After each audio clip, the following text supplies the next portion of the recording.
থেকে ভোট দিবেন আমাকে? দিব না ইনশাআল্লাহ, যারা মন চায় তাকে দিব। আমার ভোট আমি দিব, যাকে খুশি তাকে দিব। তাহলে আমাকে যে সবাই বলছে চাঁদাবাজি নির্মূল করতে পারলে আমাকে ভোট দিবে, চাঁদা কে নিচ্ছে এখানে?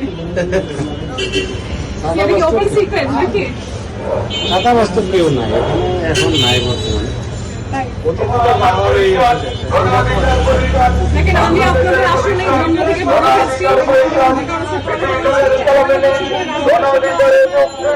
সংসদে বসে কিছু একটা বিহেভ করতে পারবো যে নেক্সট ইয়ার বেশি নারী প্রার্থী পাবো আমরা ইনশাআল্লাহ। আর ভিকিয়ানদের সবার সাপোর্ট। এই ঢাকা আটাশনের সব নারীরা কোথায় যায়? এই মোচা কানারকুলি মার্কেটে আসে, সবাইকে বলবেন একমাত্র নারী প্রার্থী মেঘনা আলমকে ভোট দিবেন।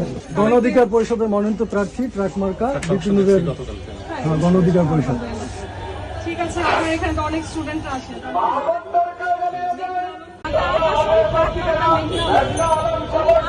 একজন নারীকে এখানে সন্তানকে সুযোগ দেন,